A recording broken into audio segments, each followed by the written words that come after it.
कब शुरू हुई, कब अंत होता है, पूरी तरह से नष्ट हो जाए ऐसे होता नहीं। परिवर्तन हो सकता है, लेकिन पूरी तरह से नष्ट हो तो फिर शुरुआत की बात आएगी। तो इसीलिए बताया, प्रकृति और आत्मा को दोनों को भी अनादि जानो, और विकारों और तीन गुणों को भी प्रकृति से उत्पन्न हुआ जानो। विकार अर्थात जो पांच विकार है, जो विपरीत कार्य कराने वाली ऐसे जो अवगुण होते हैं, तो वो विकार और तीन गुण, इन सब को प्रकृति से ही उत्पन्न हुआ जानो। इस श्लोक में क्लैरिफिकेशन सहित अर्थ है, अर्जुन की देह में महाकाल रूपा अपरा प्रकृति को और आत्मा रूपा परा प्रकृति को, दोनों बीज रूप परम आत्मा प्लस देह रूप बर्फीले लिंग को भी अनादि, अक्षय, ऑलराउंडर ही जानो, और विकारों और अनादि निर्मित सत रजादि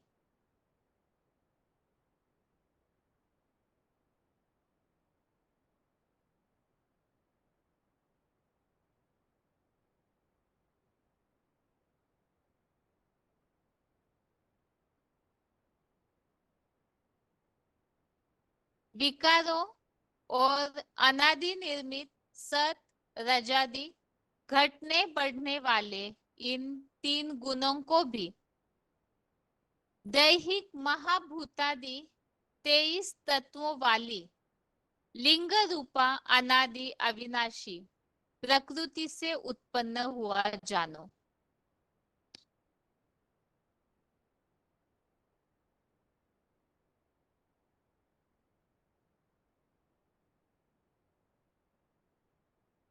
इस श्लोक में जो सिंपल अर्थ है, जो काले फॉन्ट में काले अक्षरों में लिखा हुआ, तो उसमें एक तो इस सृष्टि में जो साधारणतया प्रकृति और आत्माएं हैं, उनकी बात यहाँ स्पष्ट की हुई है कि प्रकृति और आत्मा दोनों को अनादि जानो, और ये जो विकार है और तीन गुण है, ये प्रकृति से उत्पन्न हुए जानो।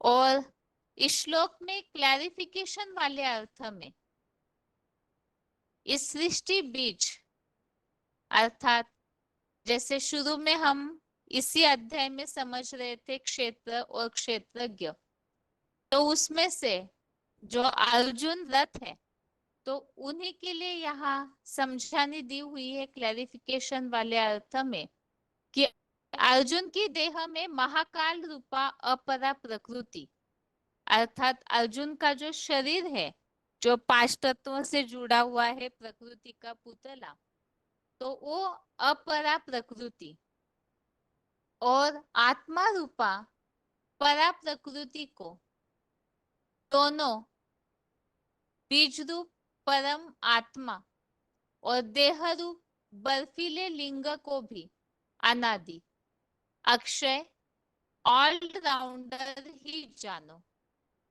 और विकारों और अनादि निर्मित सत रजादि घटने बढ़ने वाले इन तीन गुणों को भी दैहिक महाभूतादि 23 तत्वों वाली लिंग रूपा अनादि अविनाशी प्रकृति से उत्पन्न हुआ जानो।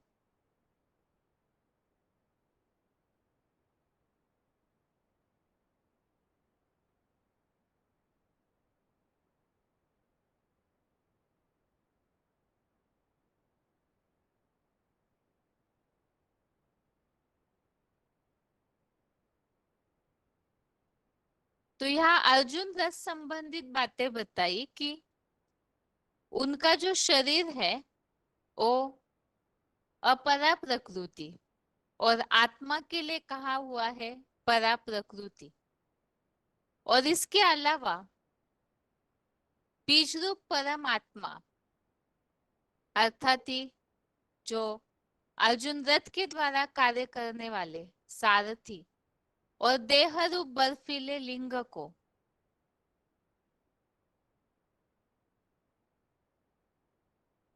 अर्जुन ही जब इस तरह से अपनी शिव समान निराकारी स्टेज बना लेते हैं, जो परम आत्मा की स्टेज में पहुंच जाते हैं, तो वो परम आत्मा जो बीज रूप स्टेज वाले और देह रूप बर्फीला लिंग अर्थात शरीर, तो ऐसे को अनादि, अक्षय और ऑलराउंडर ही जानो।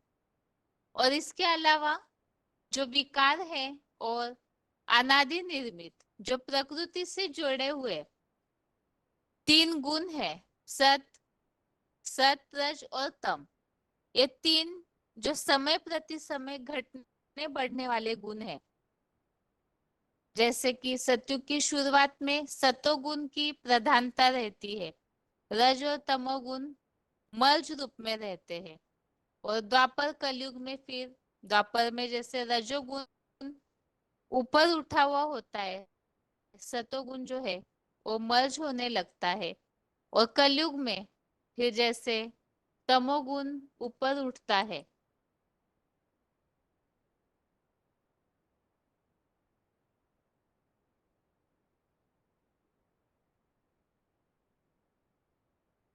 तो ये जो गुण है ये अनादि निर्मित ही है, प्रकृति से जुड़े हुए ही है, बाकी ये समय अनुसार परिवर्तनशील है, अर्थात घटने बढ़ने वाले हैं। तो इन तीन गुणों को भी दैहिक महाभूतादि 23 तत्वों वाली लिंग रूपा अनादि अविनाशी प्रकृति से उत्पन्न हुआ जानो। तो यहाँ प्रकृति और पुरुष अर्थात आत्मा और प्रकृति, इन दोनों के बारे में स्पष्ट किया हुआ है कि वो दोनों भी अनादि है और प्रकृति से ही विकार और तीन गुण उत्पन्न होते हैं। और यहाँ एडवांस नॉलेज के तौर पे इस बात को स्पष्ट किया है।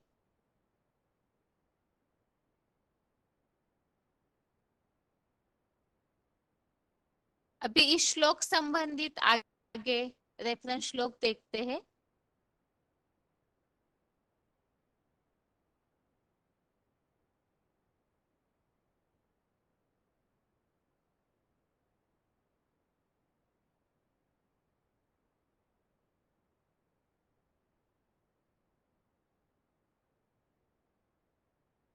सबसे पहले तो श्लोक में टॉपिक चल रहा है तीन गुण प्रकृति से ही पैदा होते हैं। तो इस संबंधी श्लोक है तीसरे अध्याय का 5वां अध्याय 3 का श्लोक नंबर 5। इसमें उल्लेख आया हुआ है प्रकृतिकृत सर्वकालीन सतरष्टम, ये प्रधान गुण, और प्रकृति के कारण ही जैसे कि इंद्रिया कर्म करती है, तो प्रकृति से जुड़े हुए ये तीन गुण हो गए। ऐसे ही तीसरे अध्याय का 27 अध्याय 3 का श्लोक नंबर 27, इस श्लोक में बताया है कि सब कार्य सब प्रकार से प्रकृति के गुणों द्वारा ही किए जा रहे हैं। तो ये जो प्रकृति के तीन गुण है, इसी के कारण इस संसार के कार्य होते हैं। जो इस श्लोक में भी इस बात का उल्लेख आया हुआ है, ये जो तीन गुण है वो प्रकृति से उत्पन्न हुआ जानो, और ये तीन गुणों के कारण ही फिर इंद्रिया या मनुष्य कर्म करते हैं। और 13वें अध्याय का 21 अध्याय 13 का श्लोक नंबर 21, इसमें भी उल्लेख आया है, जो आज के श्लोक के क्लैरिफिकेशन वाले अर्थ में भी इस बात को स्पष्ट किया है कि चेतन आत्मा देह रूप अपरा प्रकृति में स्थित प्रकृति से पैदा हुए क्रमशः सत्वादी तीन गुणों को भोगता है, और सृष्टि के इन्हीं सत्वादी गुणों में आसक्ति या लगाव, ये मनुष्य के जन्म का कारण बनता है। तो मनुष्य आत्मा जो है प्रकृति में स्थित, ये प्रकृति से पैदा हुए जो तीन गुण है इन्हें भोगता है, अर्थात ये तीन गुण प्रकृति से ही निर्माण होते हैं, सत रज और तम। और इसी आधार से प्रकृति से अटैच हो जाती है आत्मा, क्योंकि आत्मा बिना शरीर के, बिना इस प्रकृति के कार्य नहीं कर सकती। और जब प्रकृति का आधार लेती है फिर इन तीन गुणों से अटैच भी हो जाती है। और 14वें अध्याय का 5वां अध्याय 14 का श्लोक नंबर 5, इस श्लोक में भी उल्लेख आया है सत्व गुण, रजो और तमोगुण। काल क्रमानुसार ये त्रिगुणात्मक रहने वाले ये प्रकृति रूप इस मूर्तिमंत महादेव के शरीर से उत्पन्न हुए तीनों गुण। तो यहाँ पर भी जैसे कि आज के श्लोक के क्लैरिफिकेशन वाले अर्थ में इस बात का उल्लेख आया हुआ है कि अर्जुन का जो देह है वो अपरा प्रकृति है, और अर्जुन की जो देह रूपी अपरा प्रकृति है उसी संबंधित यहाँ इस 14वें अध्याय के 5वें श्लोक में बताया, ये प्रकृति रूप इस मूर्तिमंत महादेव के शरीर से उत्पन्न हुए तीन गुण। तो आज के श्लोक में इस बात को बताया हुआ है, तीन गुणों को भी, विकार और तीन गुणों को भी दैहिक महाभूतादि 23 तत्वों वाली लिंग रूपा अनादि अविनाशी प्रकृति से उत्पन्न हुआ जानो। तो यहाँ इस श्लोक में दो बातें हैं। एक तो साधारणतः इस सृष्टि में जो भी मनुष्य आत्माएं हैं और उनके शरीर, इन दोनों संबंधित भी बातें बताई, और ये जो जड़ प्रकृति है उस संबंधित भी बात बताई कि ये जो आत्माएं हैं और ये जो प्रकृति है ये दोनों भी अनादि है, और साथ में ये तीन गुण जो है वो भी प्रकृति से ही पैदा होते हैं। तो आत्मा अनादि है, इस संबंधित रेफरेंस श्लोक है दूसरे अध्याय का 20, अध्याय 2 का श्लोक नंबर 20। इसमें बताया है आत्मा, यह दूसरे अध्याय में भगवान अर्जुन को समझा रहे हैं, क्योंकि अर्जुन जहाँ अपने संबंधियों के मोह में शोक कर रहा था तो भगवान ने उन्हें आत्मज्ञान दिया। तो यहाँ पर इसी बात को समझाया है, आत्मा कभी न जन्मता है न मरता है, और होकर फिर से सृष्टि रंगमंच पर नहीं होगा ऐसे भी नहीं। अजन्मा, नित्य, सनातन, पुरातन यह अविनाशी आत्मा देह हनन होते भी नहीं मारा जाता। तो आत्मा जो है वो अनादि है और अविनाशी है, नित्य सनातन रहती है ऐसे बताया है। और दूसरे अध्याय का 21, अध्याय 2 का श्लोक नंबर 21 में भी बताया है, इस ज्योतिर्मय अनुरूप आत्मा को नित्य हित, अक्षय और अविनाशी जानता है। तो इसमें भी इस बात को स्पष्ट किया है कि वो जन्म रहित है अर्थात अनादि है। तो इस श्लोक में दो बातों का उल्लेख है, और इसके अलावा जो श्लोक में उल्लेख आया हुआ है कि ये जो अर्जुन की देह अर्थात अपरा प्रकृति है उसके लिए ही बताया कि तीन गुणों से दैहिक महाभूतादि 23 तत्वों वाली इस लिंग रूपा अनादि अविनाशी प्रकृति से उत्पन्न हुआ जानो। तो ये जो विकार है और ये जो तीन गुण है वो भी इस प्रकृति से उत्पन्न हुए हैं ऐसे यहाँ स्पष्ट किया है। और इसी संबंधित जैसे हमने 7वें अध्याय का 12वां श्लोक देखा है, अध्याय 7 का श्लोक नंबर 12, इस श्लोक में भी उल्लेख आया हुआ है कि ये चैव सात्विका भावा राजसः तामसाश्चर्य। इसके भावार्थ में इस बात को स्पष्ट किया है जो संसार में युगानुरूप क्रमशः सात्विक, राजसी और तामसी प्रकृतिगत अवसर्पिणी भाव है, अर्थात नीचे उतरने की जिनकी गति है, उनको मेरे कैलाशवासी महादेव से ही है, ऐसा जान। तो हम यहाँ 13वें अध्याय में इस बात को भी समझे है कि जो अर्जुन रूपी क्षेत्र है वही महादेव भी है, और 7वें अध्याय के 12वें श्लोक में भी इस बात को स्पष्ट किया है कि ये जो 3 गुण है ये कैलाशवासी महादेव से ही है, ऐसा जानो। और आज के श्लोक में हमने इसी बात को यहाँ स्पष्ट समझा है कि ये जो भी विकार है और 3 गुण है, इन्हें इस लिंग रूपा अनादि अविनाशी प्रकृति से उत्पन्न हुआ जानो।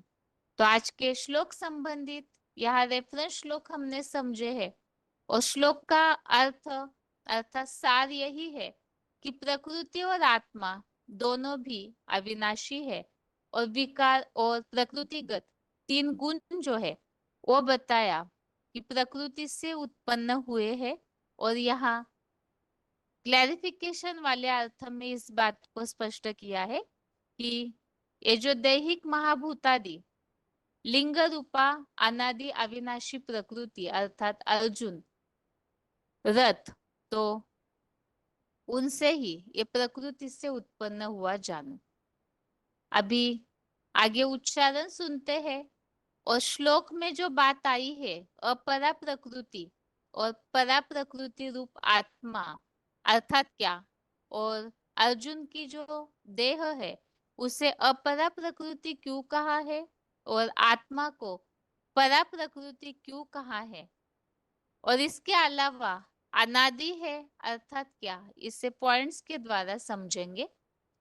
पहले है उच्चारण। प्रकृतिं पुरुषं चैव विद्यनादि उभावपि विकारांश्च गुणांश्चैव विद्धि प्रकृतिसंभवान्।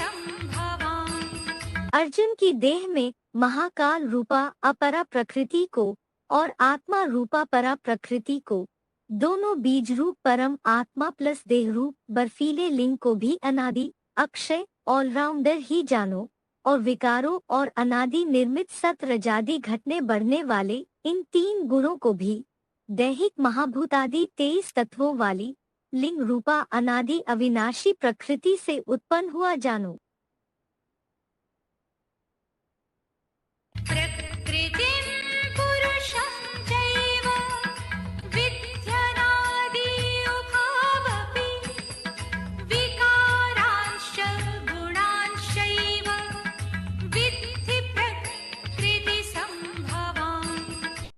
अर्जुन की देह में महाकाल रूपा अपरा प्रकृति को और आत्मा रूपा परा प्रकृति को, दोनों बीज रूप परम आत्मा प्लस देह रूप बर्फीले लिंग को भी अनादि अक्षय ऑलराउंडर ही जानो, और विकारों और अनादि निर्मित सतरजादि घटने बढ़ने वाले इन 3 गुणों को भी दैहिक महाभूतादि 23 तत्वों वाली लिंग रूपा अनादि अविनाशी प्रकृति से उत्पन्न हुआ जानो।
आगे श्लोक संबंधित पॉइंट समझते हैं।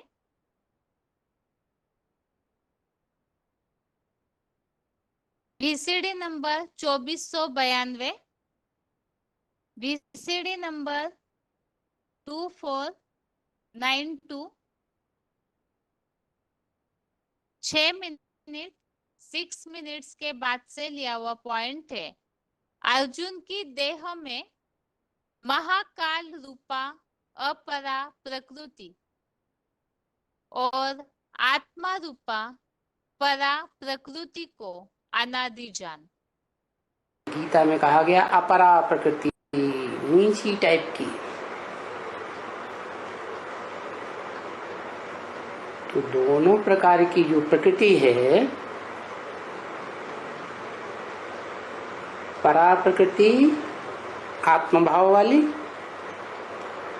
और अपरा प्रकृति देह भाव वाली, ये दोनों ही शरीर रूपी रथ पर मौजूद हैं। जिसे कहा गया रथ को क्षेत्र, क्षेत्र है तो क्षेत्री भी होगा।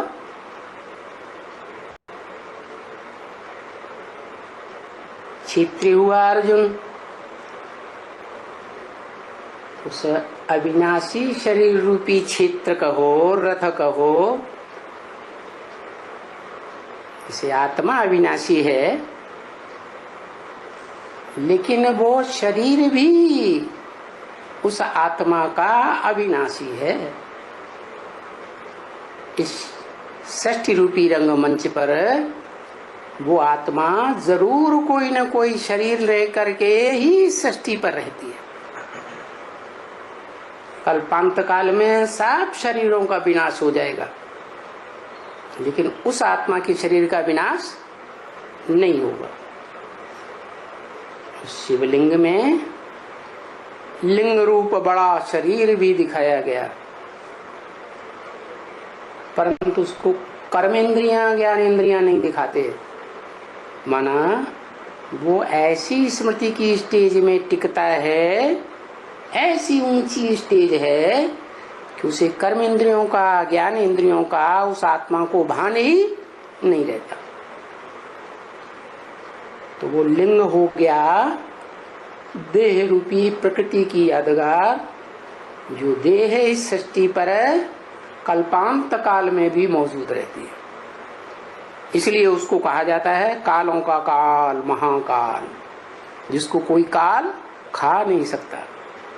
सारी दुनिया को काल खाएगा, लेकिन उस शरीर रूपी लिंग को कोई नहीं खा सकता।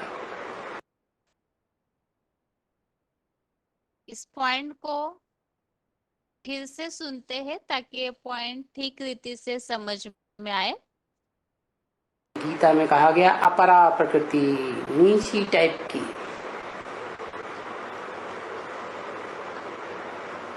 तो दोनों प्रकार की जो प्रकृति है, परा प्रकृति आत्मभाव वाली और अपरा प्रकृति देह भाव वाली, ये दोनों ही शरीर रूपी रथ पर मौजूद हैं। जिसे कहा गया रथ को क्षेत्र, क्षेत्र है तो क्षेत्री भी होगा।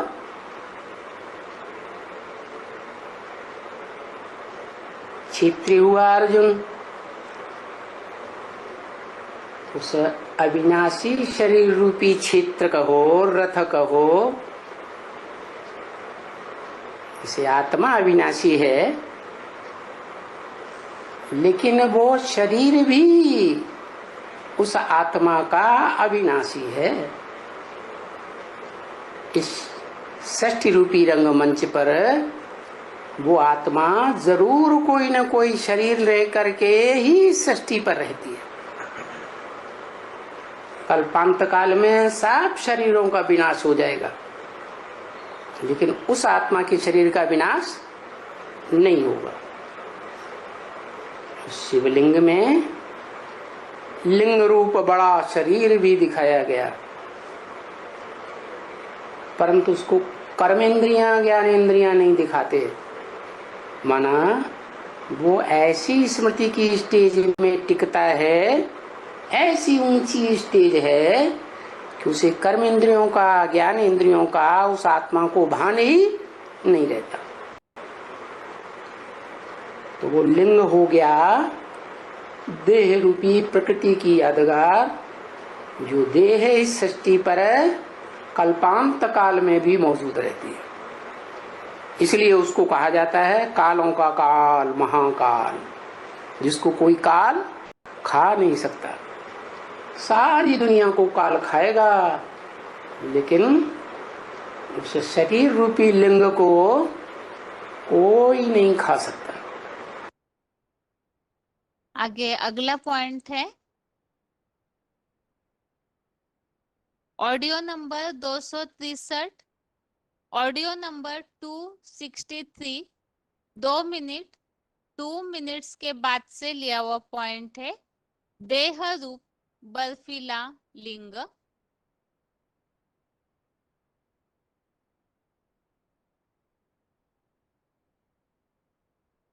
वो अमरनाथ है शिव बाबा। अमरनाथ पर बर्फ का शिवलिंग बनाते। इतनी ऊंचाई पे क्यों बनाया हुआ है? ऊंची स्टेज दिखाने के लिए। बर्फ का लिंग क्यों बनाते हैं? मिट्टी का पत्थर का क्यों नहीं बनाया?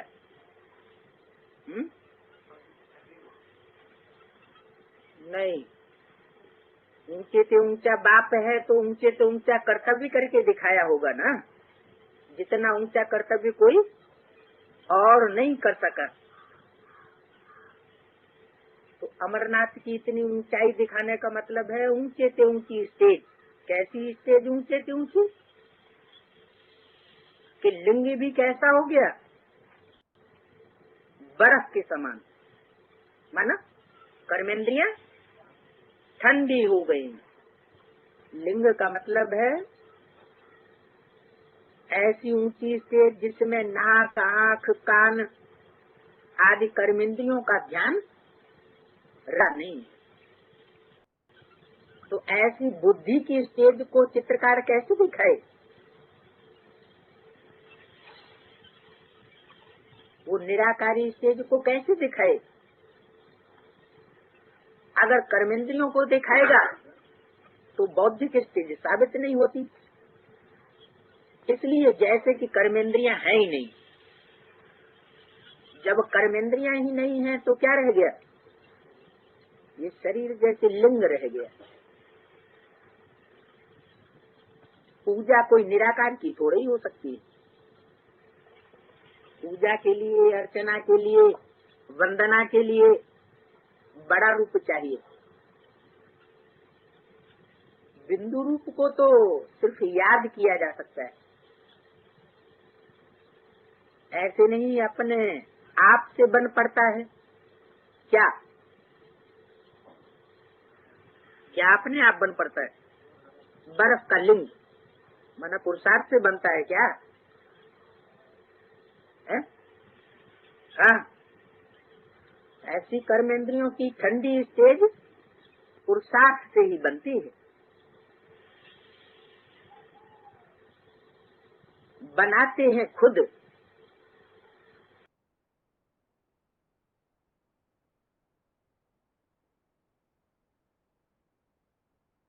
आगे अगला पॉइंट है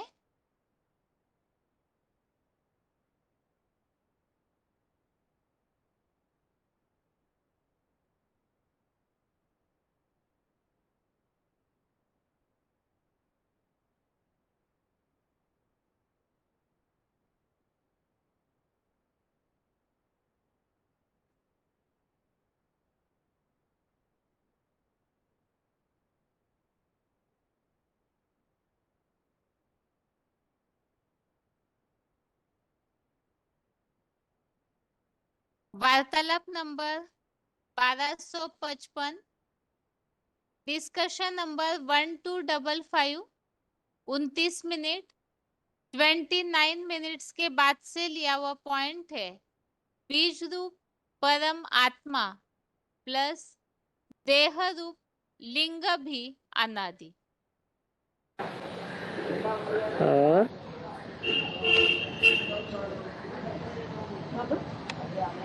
आखिरी काल किसको कहता है? शंकर आखिरी काल किसको कहता है? शंकर को नहीं ऐसे बताया। इसका जवाब आखिरी काल किसको खाया? शंकर को नहीं ऐसे बताया। अंत में जब सभी शंकर का तो ना अंत है ना आदि है। तो किसको खाया ऐसे प्रश्न पूछा। और आत्माओं के लिए जो भी है, एक आत्मा को छोड़ करके बाकी जो आत्मा है उनका आदि और अंत है, लेकिन जो अनादि है उसके लिए नहीं कह सकते। शंकर का तो ना आदि है ना अंत है, तो उनके छोड़ के सभी को और बाकी सबका आदि है, सबका अंत है। दिखाते भी हैं कि ब्रह्मा और विष्णु शिवलिंग का आदि और अंत खोजने चले। ब्रह्मा बार बार शिवलिंग में ऊपर तक गए और नीचे तक आए, बार बार चक्कर लगाने पर भी ना उन्हें आदि मिला ना अंत मिला।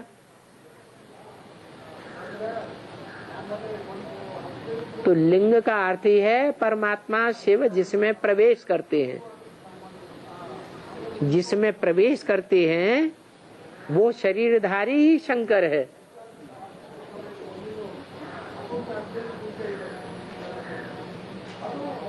आदि पुरुष कहा जाता है। तुमादि देव है, पुरुष है, पुराण है। तुमस्य जगतस्य परम निधानम, ऐसे शास्त्रों में गायन है। बीज अनादि होता है। सारी मनुष्य सृष्टि का बीज अनादि है, न इसका आदि है और न उसका अंत है।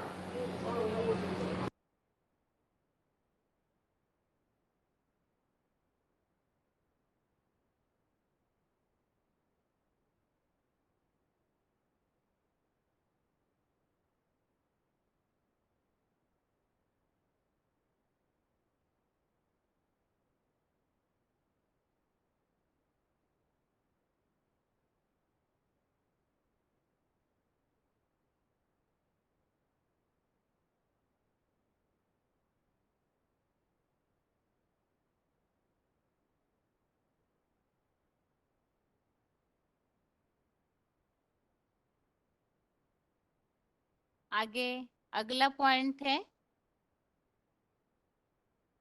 वार्तालाप number 1561, discussion number 1561, 16 minute 16 minutes के बाद से लिया हुआ पॉइंट है अक्षय ऑलराउंडर।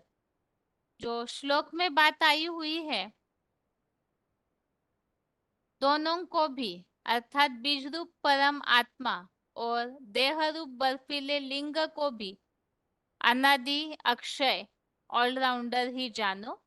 तो उसी के लिए पॉइंट है अक्षय ऑलराउंडर। जिसका क्षरण न होता हो, जो नष्ट न होता हो, उसको कहते हैं अक्षय।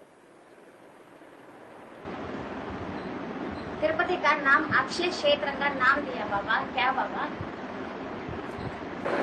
जो तिरुपति है वो ही तो शिव बाबा है। संगम युग में भी शिव बाबा, वो आत्मा सतयुग में होती है या नहीं होती है? नहीं होती है। शिव बाबा सतयुग में नहीं आना बाबा। इस सृष्टि पर सदा कायम एक शिव बाबा ही है। इस सृष्टि पर सदा कायम तो कोई चीज है नहीं सिवाय एक शिव बाबा के। ऐसे क्यों बोला? हीरो पार्टधारी चारों ही युगों के चारों ही सीन में पार्ट बजाएगा या सिर्फ हीरो पार्टधारी एक सीन में पार्ट बजाएगा? तो शिव बाबा हीरो है, वो चारों युगों में पार्ट बजाता है। भले सतयुग त्रेता द्वापर कलयुग में होता है, लेकिन हम उसे पहचान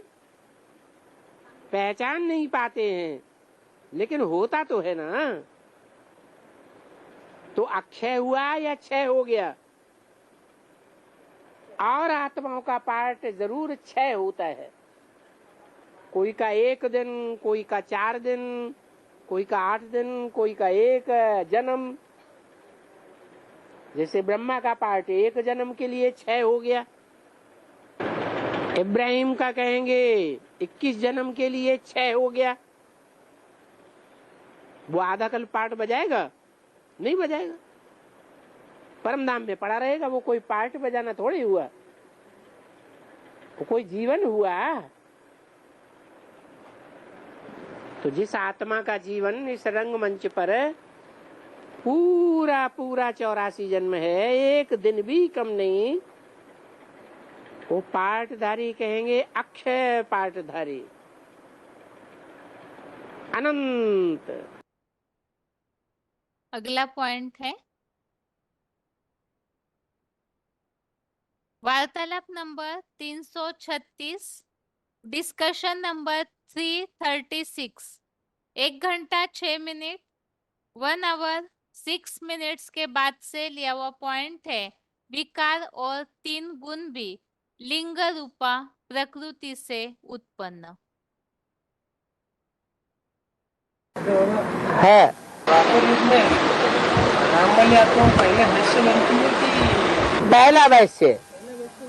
हाँ जी। इब्राहिम का आत्मा पहले प्रवेश करता है कि पहले रामबली आत्मा वैश्य? पहले वैश्य राम वाली आत्मा बनती है। इब्राहिम वाली आत्मा तो प्रवेश करके व्यभिचारी बनाती है।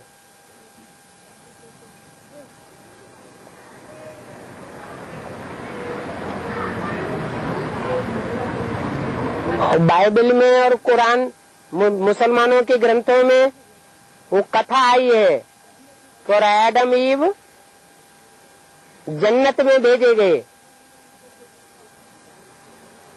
उनको आन दी गई कि बाड़ी का फल नहीं खाना, गंदम नहीं खाना, और उन्होंने गंदम खा लिया ईव के बहकावे में आकर। तो पहले इब्राहिम वो अपनी एक्ट शुरू करता है या राम वाली आत्मा पहले विशेष बनती है? राम वाली आत्मा विशेष बनती है। वैश्यों में सबसे पहला वैश्य। अगला पॉइंट है वार्तालाप number 504, discussion number 504, 28 minute 28 minutes के बाद से लिया हुआ पॉइंट है। विकार और 3 गुण भी लिंग रूपा प्रकृति से उत्पन्न। जो प्रजापिता है वो पहली ब्राह्मण है, पहले देवता है, पहले क्षत्रिय है, वैश्य शूद्र है। हाँ। वो ब्राह्मण और देवता क्षत्रिय वैश्य की वो पाठ को कुछ ना कुछ बेर गया, लेकिन शूद्र के रूप में वो ऐसे पाठ माना कली के शूद्र के रूप में होते हैं ना, पहली शूद्र होती है ना। पहला शूद्र बनता है? शूद्र बनता है। हाँ? वो किस रूप में बनती है? वो किस रूप में बनती है? व्यभिचार के रूप में बनता है। और अनेक जब कलयुग शुरू होता है तो देवताएं, जो देव आत्माएं थी सतयुग में, वो कलयुग शुरू होते ही बड़े बड़े राजाएं बनते तो हैं, लेकिन व्यभिचारी राजाएं बन जाते हैं। अनेक रानियां रखते हैं। अनेक रानियां रखते हैं। तो शूद्र हुए या सिर्फ विशेष हुए? शूद्र हो गए। द्वापर अंत तक वो एक से ही होती है ना प्रवृत्ति, द्वापर से अनेक से होती है। विकार भी सब सामान्य होते हैं द्वापर के अंत तक। और जैसे ही कलयुग प्रवेश करता है, पहले पहले जो मुख्य राजा है वो शूद्र बनता है।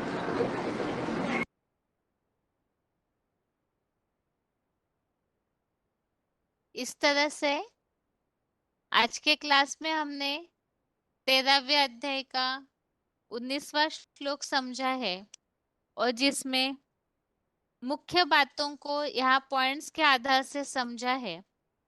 एक तो प्रकृति और आत्मा दोनों भी अनादि है। प्रकृति अर्थात 5 तत्व और 5 तत्वों का, और आत्मा इन दोनों के लिए बताया कि अनादि है, उनका विनाश नहीं होता और शुरुआत की बात ही नहीं, क्योंकि ये बने बनाए हैं। और इसके अलावा प्रकृति से ही विकार और 3 गुण उत्पन्न होते हैं। और इसी में ही और गहराई से क्लैरिफिकेशन वाले अर्थ में समझाने दी हुई है कि महाकाल रूपा अर्जुन की जो देह है उसकी अपरा प्रकृति, अर्जुन रूपी जो रथ है, शरीर है, उसे ही अपरा प्रकृति कहा है और आत्मा को परा प्रकृति कहा है। और इन्हें ही बीज रूप परमात्मा प्लस देह रूप बर्फीले लिंग को भी अनादि अक्षय ऑलराउंडर जानो ऐसे बताया है। और विकार और 3 गुण, अर्जुन जो है उसकी देह अर्थात अपरा प्रकृति, तो ये जो विकार है वो 3 गुण है, वो भी उस अविनाशी अनादि लिंग रूपा प्रकृति से उत्पन्न हुए ऐसे जानो, ये बात बताई हुई है। अर्थात अर्जुन देह रूपी अपरा प्रकृति से ही फिर इन विकारों की और 3 गुणों की भी शुरुआत होती है, जिस संबंधित हमने पॉइंट समझा है। सबसे पहले द्वापर युग से जब पतन होना शुरू होता है तो वहां से ही पतन होना भी शुरू होता है, क्योंकि वो पहले नंबर का अव्वल नंबर देवता है, वही पहले नंबर का क्षत्रिय, तो पहले नंबर का वैश्य, पहले नंबर का शूद्र भी वही आत्मा बनती है। तो ऊंचाई में भी अव्वल नंबर, और जब पतन की शुरुआत होती है तो उसकी शुरुआत करने के लिए भी वो आत्मा निमित्त बनती है। इस तरह से इस सृष्टिगत कार्य में जो प्रकृति और पुरुष इन दोनों के द्वारा ही ये कार्य चलता है, तो किस तरह से इनकी शुरुआत होती है यहाँ ये बात समझाई हुई है। अभी आगे रिवीजन देखते हैं। रिवीजन के लिए श्लोक नंबर है 10वें अध्याय का 37, अध्याय 10 का श्लोक नंबर 37। यहाँ पर अगली विभूतियों के बारे में समझाने दी हुई है, तो उन विभूतियों को समझते हैं। श्लोक है, ऋष्णि नाम वासुदेवोस्मि, पांडवानां धनंजय, मुनि नाम प्यहम व्यासः, कवि नाम उष्णा कवि। श्लोक दोबारा, ऋष्णि नाम वासुदेवोस्मि, पांडवानां धनंजय, मुनि नाम प्यहम व्यासः, कवि नाम उष्णा कवि।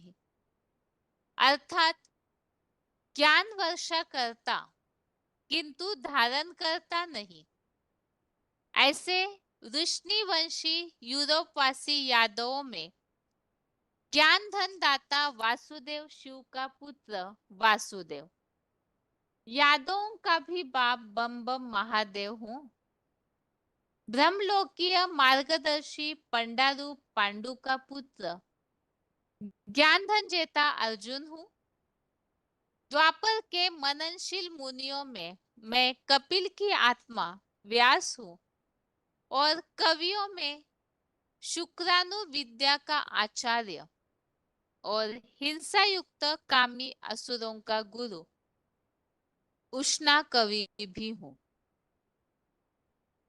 तो यहाँ अगली विभूतियों में बताया हुआ है, यादवों का भी बाप बम बम महादेव हूँ, और उन्हें ही बताया वासुदेव, जिसके लिए श्लोक में बताया है यादवों का हेड महादेव को दिखाया जाता है, तो वहां से ही वृष्णि वंश की पैदाइश हुई है। और वृष्णि वंश अर्थात बताया ज्ञान की वर्षा तो करने वाले, लेकिन वो धारण नहीं करते।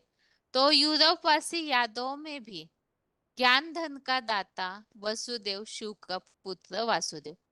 शास्त्रों में वासुदेव को यादव कुल का दिखाते हैं, तो यहाँ पर महादेव को भी यादवों के हेड के रूप में ज्ञान मार्ग में समझाने दी जाती है, तो उनके बारे में यहाँ बताया हुआ है। इसके अलावा पंडा रूप पांडु का पुत्र ज्ञानधन जेता अर्जुन भी हूँ, और मुनियों में कपिल की आत्मा व्यास भी हूँ, कवियों में उष्णा कवि। अब ये विभूतियां किस तरह से है, क्योंकि प्रैक्टिकल में तो संगम युग में ही योग ऊर्जा की ताकत सभी भरते हैं, तो यहाँ उन आत्माओं के लिए क्या समझाने दी हुई है, विभूतियां कौन है, उसे पॉइंट्स से समझेंगे हम। इसके अलावा श्लोक में जो बातों का उल्लेख है उस संबंधित रेफरेंस श्लोक, सबसे पहले जो उल्लेख है कपिल की आत्मा ही व्यास हूं, इसके लिए 10वें अध्याय का 13 अध्याय श्लोक नंबर 13 अध्याय 10 का श्लोक नंबर 13 में बताया है जगत प्रसिद्ध कपिल मुनि अर्थात वेद व्यास ने कहा है। तो कपिल मुनि ही वेद व्यास है, इस बात को इस श्लोक में भी स्पष्ट किया है क्लैरिफिकेशन वाले अर्थ में। आगे वासुदेव, इस संबंधित 7वें अध्याय का 19 अध्याय 7 का श्लोक नंबर 19, इसमें भी उल्लेख आया है वसुदेव, सारा जड़ जंगम जगत उस ज्ञान धन दाता वसुदेव शिव बाप के पुत्र वासुदेव की रचना है। और 10वें अध्याय का 22 अध्याय 10 का श्लोक नंबर 22 में बताया है वसुदेवों में प्रधान वसु शिव का पुत्र वासुदेव। 11वें अध्याय का 50 अध्याय 11 का श्लोक नंबर 50, इसमें बताया हुआ है वासुदेव अखूट ज्ञान धन दाता वसुदेव शिव का पुत्र वासुदेव। आगे है श्लोक में उल्लेख आया है धनंजय ज्ञान धन जेता अर्जुन, तो वो भी मैं ही हूँ, तो धनंजय अर्थात इसके लिए उल्लेख है पहले अध्याय के 15वें श्लोक में। अध्याय 1 श्लोक नंबर 15 में भी उल्लेख आया है ज्ञान धन जेता। दूसरे अध्याय का 48 अध्याय 2 का श्लोक नंबर 48, इसमें भी उल्लेख आया है ज्ञान धन जेता अर्जुन। वो कौन सा ज्ञान धन जीतने वाला, तो सच्ची गीता एडवांस नॉलेज। धनंजय के लिए ही और उल्लेख है दूसरे अध्याय का 49 अध्याय 2 का श्लोक नंबर 49, 7वें अध्याय का 7वां अध्याय 7 का श्लोक नंबर 7, 12वें अध्याय का 9वां अध्याय 12 का श्लोक नंबर 9 और 18वें अध्याय का 72 अध्याय 18 का श्लोक नंबर 72। अभी आगे श्लोक संबंधित पॉइंट्स और श्लोक का उच्चारण देखते हैं।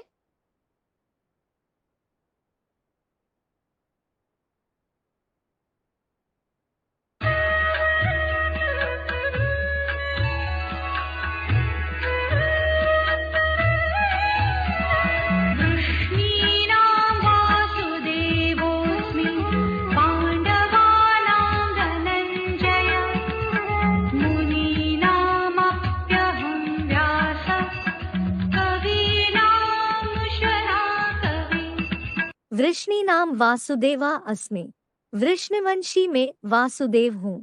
पांडवानाम धनंजय, पंडा रूप पांडु का पुत्र ज्ञानधनजेता अर्जुन हूँ। मुनीनाम अहम व्यास, मुनियों में मैं व्यास हूँ। कवीनाम उष्णा कवि अपि, कवियों में उष्णा कवि भी। वृष्णीनाम वासुदेवा अस्मि, पांडवानाम धनंजय, मुनीनाम अहम व्यास, कविनाम उष्णा कवि अपि। भावार्थ, जानवर शा करता किंतु धारण करता नहीं। ऐसे वृष्णिवंशी यूरोपवासी यादवों में ज्ञानधन दाता वसुदेव शिव का पुत्र वासुदेव अर्थात यादवों का भी बाप बम बम महादेव हूँ। ब्रह्मलोकीय मार्गदर्शी पंडा रूप पांडु का पुत्र ज्ञानधन जेता अर्जुन हूँ। द्वापुर के मननशील मुनियों में मैं कपिल की आत्मा व्यास हूँ और कवियों में शुक्राणु विद्या का आचार्य और हिंसायुक्त कामी असुरों का गुरु उष्णा कवि भी हूँ। तो ये मिसाइल से निकले हैं। सबसे पहला पॉइंट है श्लोक में जो उल्लेख आया है वृष्णिवंशी, वीसीडी नंबर 2508, वीसीडी नंबर 2508, ज्ञान वर्षा करता किंतु धारण करता नहीं। ऐसे वृष्णिवंशी यूरोपवासी यादव असुरों का गुरु उष्णा कवि भी हूँ। तो ये मिसाइल से निकले हैं। ये मिसाइल से रूपी मूसल यादवों के पेट में से निकलते हैं। यादवों को शास्त्रों में लिखा है वृष्णिवंशी, या ज्ञान बरसात करने वालों का वंश। क्या ज्ञान की बरसात बहुत करते हैं, बाकी समझते कुछ भी नहीं। उनका जो मुख्य स्थान है उसका नाम दे दिया है, बहुत ज्ञान का लेन देन करता है। क्या ज्ञान का लेन देन बहुत, बाकी प्रैक्टिकल जीवन कुछ नहीं। वही विभिचारी के विभिचारी। तो उस शहर का नाम क्या है? क्या नाम है? नाम है लेन देन। बहुत ही लेन देन करते हैं, धारणा कुछ भी नहीं। उनको कहा जाता है वृष्णिवंशी यादव। वसु का अर्थ है। अगला पॉइंट है ज्ञान धन दाता Vasudev Shiv, VCD number 2349, VCD number 2349।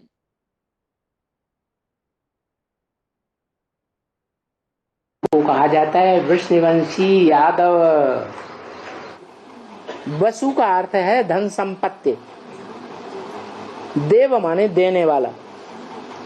क्या? वसुदेव माने धन संपत्ति देने वाला। और ऊंचे से ऊंची धन संपत्ति क्या है? नहीं ज्ञान सदृशम पवित्रम यही विद्यते, गीता में लिखा है। ज्ञान के समान पवित्र ऊंची चीज इस दुनिया में कोई भी चीज नहीं है। क्या? तो ऊंचे से ऊंचा भंडार जिसके पास है वो ही असली वसुदेव है। कौन? शिव या धर्मपिता हैं? शिव। ये मनुष्य सृष्टि का आदि धर्म पिता। वो भी ऊंचे से ऊंचा भंडार नहीं है सत्य का, ज्ञान का। ज्ञान माने जानकारी, क्योंकि वो भी जन्म मरण के चक्र में आता है, तो पिछले जन्म की बातें भूल जाती। एक ही आत्मा है जो जन्म मरण के चक्र में नहीं आती, इसलिए त्रिकालदर्शी है, इसलिए सत्य को जानती है। तो वसुदेव का आगे है वसुदेव का पुत्र वासुदेव अर्थात Mahadev, VCD number 1797, VCD number 1797। पुत्र कौन हुआ?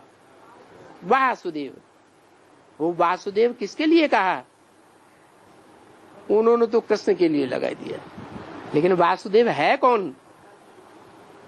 है जो धन संपत्ति, ज्ञान की धन संपत्ति देने वाले का पहला पुत्र है। कहते हैं देव देव महादेव।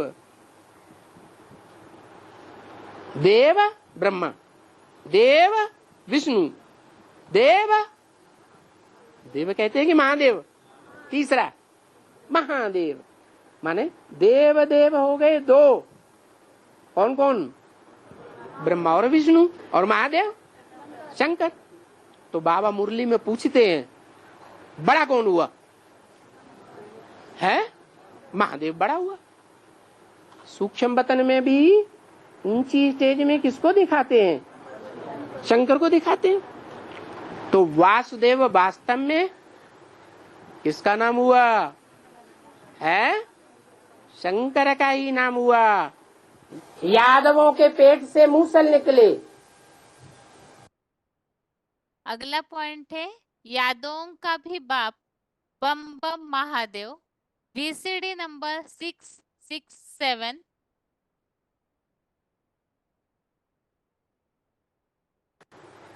किसका नाम हुआ? है शंकर का ही नाम हुआ। यादवों के पेट से मूसल निकले।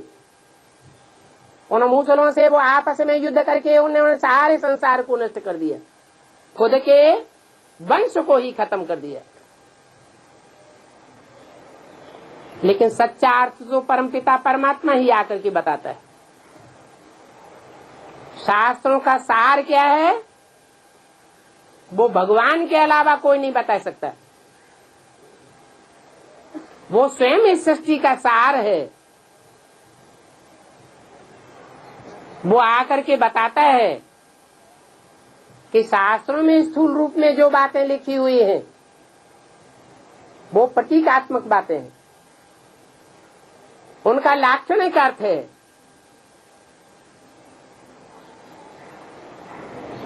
पेट में से मूसल नहीं निकलते। ये बुद्ध रूपी पेट है जिसमें से मिसाइल से निकलते हैं। ये रूस और अमेरिका रूपी यादव हैं जो बड़े बड़े धनाढ्य होते थे, बहुत शराबी होते थे और बड़े मगरूर होते थे। उनके बुद्ध रूपी पेट से ये मिसाइल से निकले हैं। जब क्रोध में आवेंगे तो सारी दुनिया को चपेट में ले लेंगे।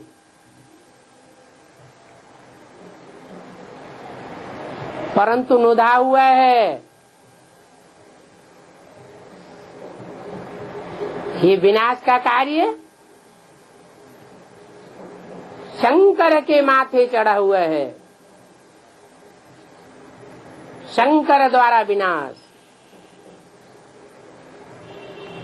शंकर के नाम के पहले हर हर बम बम जोड़ा जाता है।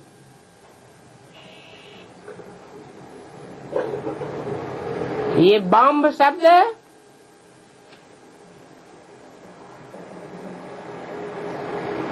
शंकर जिन्हें यादवों का हेड कहा जाए वो ही प्रेरणा देते हैं कि आसुरी सृष्टि का विनाश हो जाए। ये सारी सृष्टि आसुरी बन गई।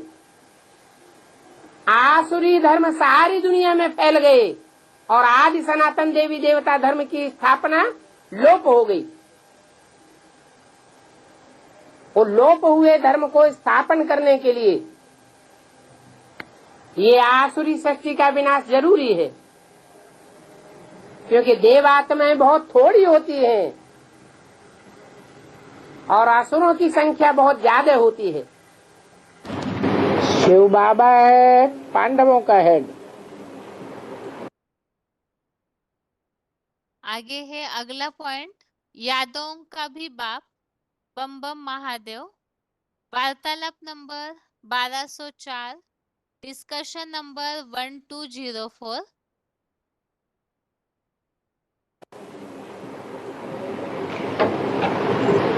और शंकर है यादवों का हेड। महाभारत और भागवत में उनका नाम दे दिया है कृष्ण। कि वो कृष्ण यादवों का हेड था। यादव उन्हें कहा जाता है जो निराकार को याद करने वाले हैं। इब्राहिम, बुद्ध, क्राइस्ट किसको याद करते हैं? निराकार को याद करने वाले हैं। परंतु निराकारी स्टेज धारण करने वाले वो धर्म पिता हैं जो निराकार को याद करने वाले हैं। उनसे भी जास्ती किसी की निराकारी स्टेज बनती है। जब शिव कहने से तुम्हारी बुद्धि में क्या आती है? ये बाइक है ना, शिव तो बाबा है, शिव बिंदी नहीं है। सिर्फ हम शिव बिंदु को याद नहीं करते। किसको याद करते हैं? शिव बाबा को याद करते हैं। लेकिन शंकर जैसे और धर्म पिता निराकारी स्टेज वाले हैं, वैसे शंकर भी निराकारी स्टेज में सबसे तीखा है। इसलिए वो पावरफुल यादवों का भी हेड है।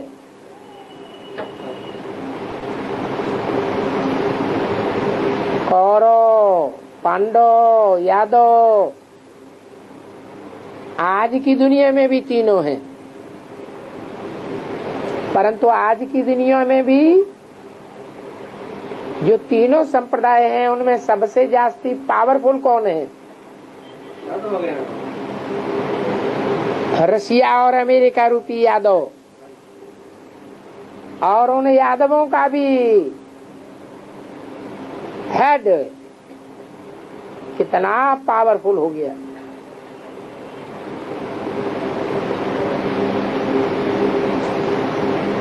रूहानी मिलिट्री का मार्शल है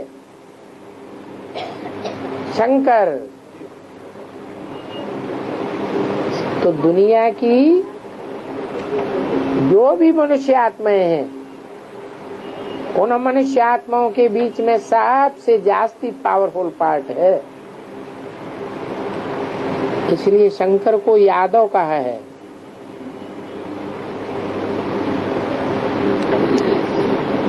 यादवों के घर परिवार में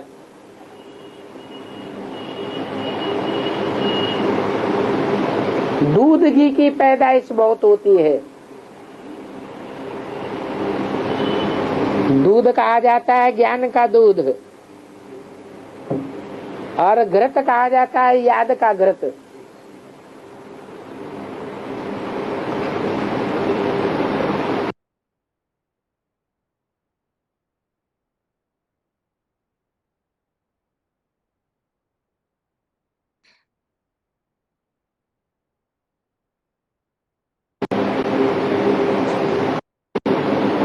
घृत कहा जाता है। अंतर ये है कि और धर्म पिताओं को अपने फॉलोअर्स का लगाव रहता है, अटैचमेंट रहता है। और शंकर को अपने यादव कुल का कोई भी अटैचमेंट नहीं रहता है। इसलिए जब ताबड़तोड़ विनाश कराते हैं तो ये नहीं देखते ये हमारा कुल ही खलास हो जाएगा। पूरा यादव कुल नष्ट हो जाता है। बाबा बेहद का रूहानी पंडा है। अगला पॉइंट है ब्रह्मलोकीय मार्गदर्शी पंडा। VCD number 1004, VCD number 1004। बाबा बेहद का रूहानी पंडा है। उस पांडव के बच्चे तुम सब पांडव हो। वो है पंडा, तुम हो पांडव। उनको बुलाते भी हैं हे पतित पावनाओ। हमको पावन बना करके इस पतित दुनिया से वापस ले चलो।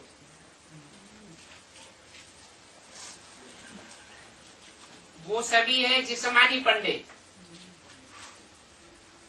तीर्थ यात्राएं कराने ले जाते हैं, फिर वापस इसी पतित दुनिया में आ जाते हैं। और बाप है रूहानी पंडा, जो हमको ऐसी यात्रा कराता है परम धाम की कि वापस इस दुख की दुनिया में हम नहीं आवेंगे। तो देखो, जिस्मानी पंडों में और रूहानी पंडे में रात दिन का अंतर है। गीता में क्या लिखा? अगला पॉइंट है VCD नंबर 2412, ज्ञान धन जेता अर्जुन। है बुद्धिमान नर अर्जुन है, वो तो ठीक है। बुद्धिमानों के बीच अगर कोई बुद्धिमान नर है तो वो तो अर्जुन है। अर्जुन माने अर्जन करने वाला, सद्भाग्य का अर्जन करने वाला और सत ज्ञान का अर्जन करने वाला, सच्चा ज्ञान कमाने वाला, सच्चा धन कमाने वाला, धनंजय, धन को जीतने वाला। कौन सा धन? दुनियावी धन नहीं, ज्ञान धन। मनुष्य सृष्टि में अगला पॉइंट है VCD नंबर 2344, VCD नंबर 2344, द्वापर के मननशील मुनियों में व्यास।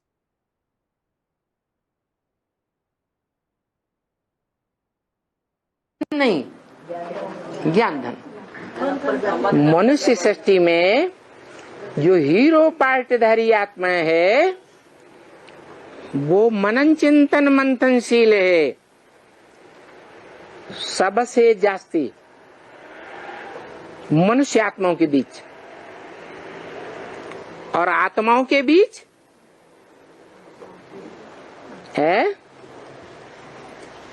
जो आत्माएं हैं, उन आत्माओं के बीच जो सबसे पावरफुल आत्मा है, जिसकी आत्मा का ही नाम शिव है, उसका शरीर है होता है? होता ही नहीं। शरीर नहीं होता है तो शरीर की 9 इंद्रियां भी नहीं होती। तो शरीर की 9 इंद्रियों में ते जो बड़े ते बड़ी पावरफुल इंद्रिय है, कौन सी? मन, वो भी नहीं होता। तो उसे सोचने की दरकार है? नहीं है, वो तो असोचता है। और फिर सबसे बड़ा सोचता कौन है? मनुष्य सृष्टि का बाप सबसे बड़ा सोचता, मनन चिंतन करता,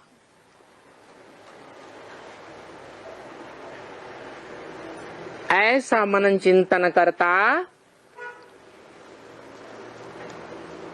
जो देव योनि में देवताओं की सृष्टि जो सतयुग त्रेता है, उसमें तो लगातार आत्मिक स्थिति में रहता ही है।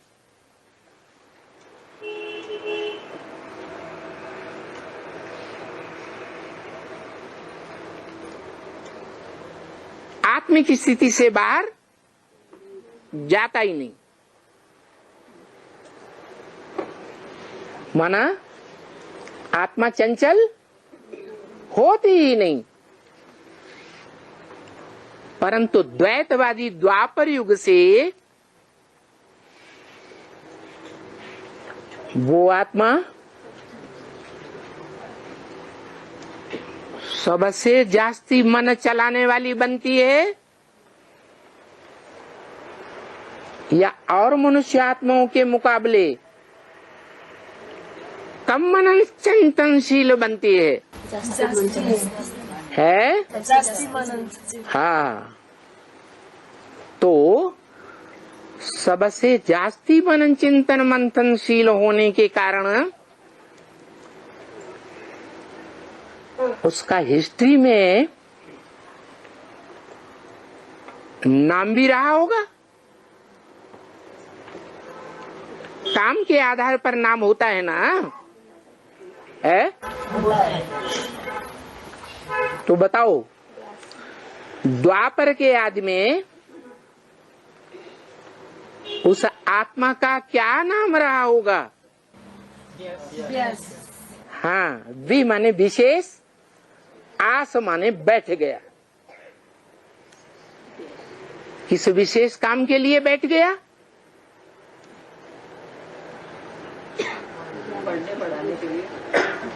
मनुष्य शरीर में 9 इंद्रियां, उनमें जो सबसे श्रेष्ठ इंद्रिय है कौन सी? मन। उस मन का कार्य करने के लिए परमानेंट बैठ गया।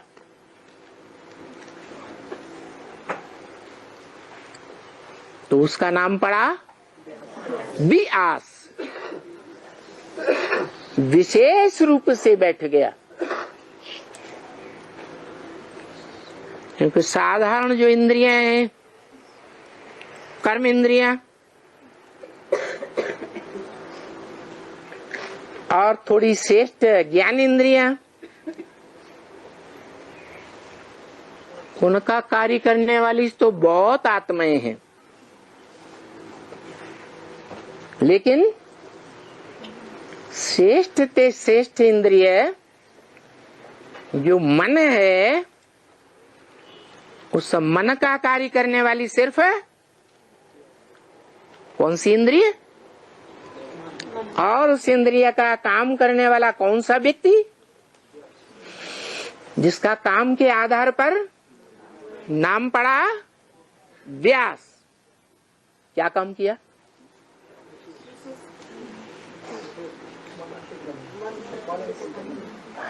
क्या मनन चिंतन मंथन किया? उसके मनन चिंतन मंथन का कोई प्रूफ भी तो होना चाहिए, जिस प्रूफ का सारी दुनिया, सब धर्म के अवलंबी लोहा मानते हो।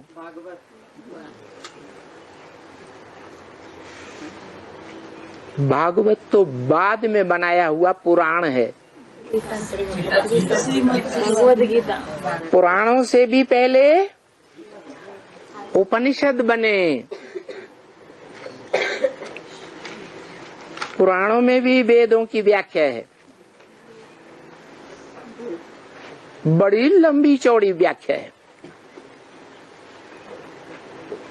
जिनमें मुख्य है महाभारत पुराण, भागवत पुराण और रामायण पुराण। लेकिन पुराणों से भी पहले वेदों की व्याख्या हुई है या नहीं हुई है? है? हुई है। उन व्याख्याओं का नाम है उपनिषद। और उपनिषदों में भी व्याख्या है।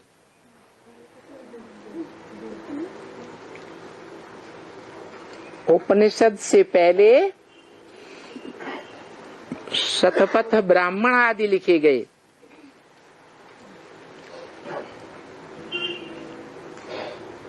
ब्राह्मणों ने ही लिखे। और उससे भी पहले आरण्यक लिखे गए। आरण्य जंगल को कहा जाता है।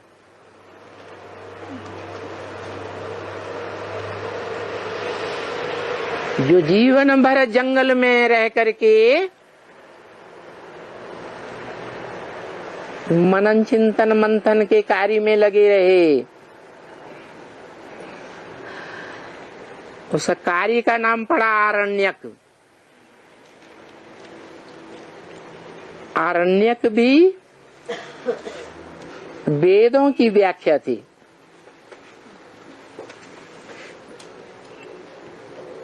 और वेद लिखने के काम में नाम तो प्रसिद्ध ही है। किसका है? हाँ, वेद व्यास कहा जाता है। वो कपिल नगर। अगला पॉइंट है कपिल की आत्मा ही व्यास है। VCD number 2408, VCD number 2408। Kapil मुनि के नाम पर बसाई गई नगरी है, जो सांख्य शास्त्र के प्रणेता थे, जिन्होंने ज्ञान की, योग की हर बात को गहराई तक विस्तार से समझाया था।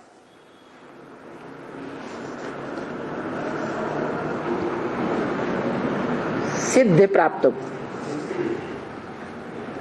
योग से सिद्धियां मिलती है ना, रिद्धियां मिलती है ना, तो रिद्धि और सिद्धि प्राप्त करने वालों में कपिल मुनि का नाम प्रसिद्ध है।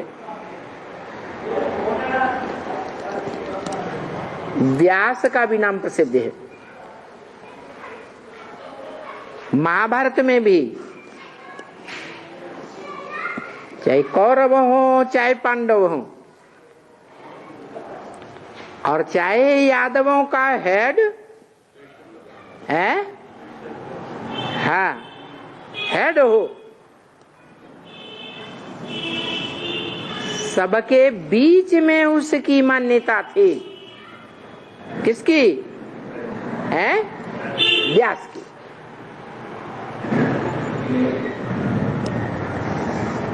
तो इससे साबित होता है कि वो व्यास, वो कपिल मुनि कोई दूसरा नहीं है, ज्ञान में ही लगा रहने वाली आत्मा है। चाहे वाल्मीकि के रूप में हो, चाहे तुलसीदास के रूप में हो, आज भी मुसलमानों में। अगला पॉइंट है शुक्राणु विद्या का आचार्य, हिंसा युक्त कामी असुरों का गुरु। VCD number 2724, VCD number 2724। दास के रूप में हो। आज भी मुसलमानों में इतनी दम है कि उनकी बुद्धि एक काबा में लगी रहती है। तो बुद्धि संगठित है कि नहीं, कब है ना? तो संगठन को महत्व नहीं देते। हाँ, गुरुवार को महत्व देते, शुक्रवार को महत्व देते। हाँ, शुक्राचार्य गुरु है ना उनके, राक्षसों के, तो उनको महत्व देते। हाँ, शुक्राचार्य नाम क्यों रखा? शुक्र क्या होता है? जो कर्मेंद्रियों से, कर्मेंद्रियों में खास काम इंद्रिय से शुक्र माने वीर्य निकलता है, उसको कहते हैं शुक्र। और शुक्र का आचार्य क्या? ये धंधा सिखाने वाला है क्या? हाँ, वो यादगार है दुनिया में। तो पूछा जाए तब बताओ, वो यादगार है दुनिया में कि तारा बना हुआ है। कौन सा? जब सूर्य निकलता है, कहते हैं ना सूर्य भगवान। अब वो जड़ सूर्य की बात थोड़ी है। चैतन्य ज्ञान सूर्य शिव इस सृष्टि पर आते हैं, तो उनके आने से पहले कौन निकलता है? रोशनी लेकर के, ज्ञान की रोशनी लेकर के निकलता है। डमरू कहते हैं ना, एडवांस ज्ञान का पहली रोशनी कौन सी निकलती है? क्या कहते हैं उसको? डमरू कहते हैं कि नहीं? कि कुछ और निकली नहीं? तो वो रोशनी जो निकलती है उसका नाम है क्या? तारे का नाम क्या है? शुक्र तारा। देख लो, सूर्य बाद में निकलता है, शुक्र तारा पहले निकलता है।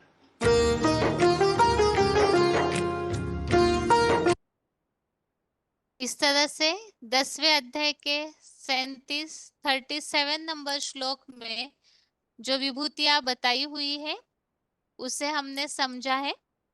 और अभी आगे आज के श्लोक को एक बार रिवाइज करके आज का क्लास पूरा करते हैं। 13वें अध्याय का 19वां श्लोक नंबर 19। यहाँ पर जैसे शुरू में क्षेत्र और क्षेत्रज्ञ की बातें बताई जा रही है, वैसे यहाँ और एक बात का ज्ञान भगवान समझा रहे हैं। ज्ञान सहित प्रकृति पुरुष का विषय। इसमें पहला ये आज का श्लोक है, 19वां श्लोक है। प्रकृतिम पुरुषम चैव विध्यनादि उभावपि विकारांश्च गुणांश्चैव विद्धि प्रकृति संभवान। श्लोक दोबारा। प्रकृतिम पुरुषम चैव विध्यनादि उभावपि विकारांश्च गुणांश्चैव विद्धि प्रकृति संभवान। अर्थात अर्जुन की देह में महाकाल रूपा अपरा प्रकृति को और आत्मा रूपा परा प्रकृति को, दोनों बीज रूप परम आत्मा प्लस देह रूप बर्फीले लिंग को भी अक्षय ऑलराउंडर ही जानो और विकारों और अनादि निर्मित सत रजादि घटने बढ़ने वाले इन 3 गुणों को भी दैहिक महाभूतादि 23 तत्वों वाली लिंग रूपा अनादि अविनाशी प्रकृति से उत्पन्न हुआ जानो। तो इस श्लोक में 2 प्रकार की बातें हैं। एक तो प्रकृति और आत्मा, अर्थात ये जो 5 तत्वों रूपी ये विशाल प्रकृति जो इस संसार में फैली हुई है, तो इसके लिए भी जनमानस में ये भावना रहती है कि इसकी शुरुआत कहाँ से हुई। तो भगवत गीता में इस बात को स्पष्ट किया है कि प्रकृति और आत्मा दोनों को भी अनादि जानो और प्रकृति से ही ये विकार और 3 गुण निर्माण होते हैं, उत्पन्न होते हैं। और इसी के लिए ही अभी प्रकृति और आत्मा, इसमें भी इनकी शुरुआत अर्थात जो बीज है उसके बारे में यहाँ अर्जुन के लिए बताया हुआ है कि अर्जुन की जो देह है वो अपरा प्रकृति है और आत्मा परा प्रकृति है। और इसे ही यहाँ बताया बीज रूप परम आत्मा और देह अर्थात ही बर्फीला देह रूप लिंग, अर्थात अर्जुन की आत्मा और शरीर इन दोनों को भी अनादि अक्षय ऑलराउंडर ही जानो और इसी प्रकृति से ही अर्थात ही अर्जुन की देह रूपा अपरा प्रकृति जैसे ही देह रूप बर्फीला लिंग बताया, तो ये दैहिक महाभूतादि 23 तत्वों वाली लिंग रूपा अनादि अविनाशी प्रकृति से उत्पन्न होते हैं विकार और 3 गुण। और इसी संबंधित हमने रेफरेंस श्लोक समझे थे। एक तो 3 गुण प्रकृति से ही पैदा होते हैं, इसके लिए 3रे अध्याय का 5वां अध्याय 3 का श्लोक नंबर 5 और 27, 13वें अध्याय का 21 अध्याय 13 का श्लोक नंबर 21, 14वें अध्याय का 5वां अध्याय 14 का श्लोक नंबर 5। और श्लोक में जो बात आई है आत्मा अनादि है, इसके लिए 2रे अध्याय का 20 और 21 अध्याय 2 का श्लोक नंबर 20 और 21। और इसके साथ ही आज की क्लास में हमने 10वें अध्याय के 37 अध्याय 10 का श्लोक नंबर 37 में जिन विभूतियों को समझा है, एक तो ऋषिवंशी यूरोपवासी यादव में भी ज्ञान धन दाता वासुदेव शिव का पुत्र वासुदेव, वसुदेव शिव का पुत्र वासुदेव, अर्थात यादों का हेड महादेव, तो वो भी एक विभूति बताई हुई है। इसके अलावा पंडारूप पांडु का पुत्र ज्ञानधन जेता अर्जुन भी हूँ। अर्जुन को भी यहाँ विभूति के रूप में बताया। मुनियों में कपिल की आत्मा ही व्यास हूँ। तो कपिल मुनि जो सांख्य शास्त्र के प्रणेता माने जाते हैं, सदैव ही जो ज्ञान और योग जिसको स्पष्ट करने वाले हैं, तो ज्ञान योग में अर्थात विशेषकर ज्ञान की रोशनी में लगी रहने वाली वो आत्मा, वही व्यास वाली भी आत्मा है, जिनके लिए बताया कपिल मुनि के रूप में, वाल्मीकि के रूप में, तुलसीदास जी के रूप में। हर युग में वो आत्मा कोई ना कोई प्रकार से ज्ञान की रोशनी में ही लगी रहती है। और सांख्य शास्त्र के प्रणेता भी। और इसके अलावा बताया कवियों में उष्णा कवि। इस तरह से आज के क्लास में 2 श्लोकों को हमने समझा है। 10वें अध्याय का 37, अध्याय 10 का श्लोक नंबर 37 और 13वें अध्याय का 19। इसके साथ ही आज के लिए गीता क्लास यहाँ पूरा करते हैं। ओम शांति।